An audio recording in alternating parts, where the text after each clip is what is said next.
Just how free are you? That might depend on the city or state that you call home. Not this one. A new study by a libertarian think tank ranks the 50 states in order of personal freedoms. So how does yours stack up? Fox News senior judicial analyst Judge Andrew Napolitano is here to break them down. All right, are you going to start with the most free, or are you going to start with the ones that have the grip around? Well, I think we have a chart showing the whole country, and the most free are in green: North Dakota, South Dakota, not far from where you're from, Gretchen, Tennessee and New Hampshire, and the least free are in yellow, no surprise, New York, New Jersey, my home state, Rhode Island, California, and Hawaii. Now, how do they gauge this? They gauge this by the laws that the states impose that regulate personal, private behavior. In the most free states, that behavior, the size of the container out of which you drink your soda pop, is unregulated by the government, and you are free to make choices. Look, there's good news and bad news here.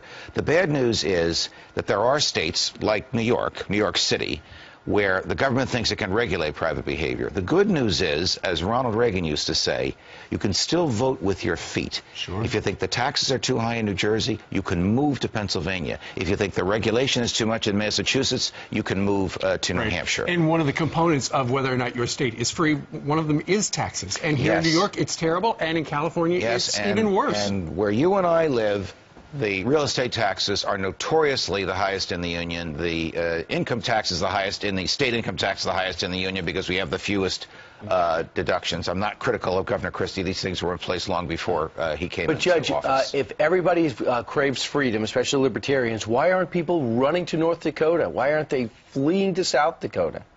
I'm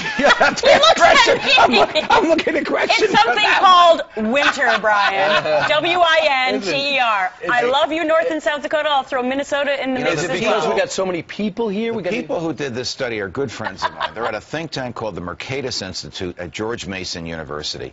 They are serious academic scholars of freedom, and they do this every year. And every year the states don't seem to change. So the only thing I can think of, Brian, is people's attitudes get acclimated to things. We live in New York, and we're accustomed to this heavy regulation. Sure. You live in South Dakota, and you're accustomed to freedom. Do you work out of the North Dakota Bureau? Would you pledge right now? Mr. Hills, do we have a North Dakota Bureau? Hello, Fargo! All right.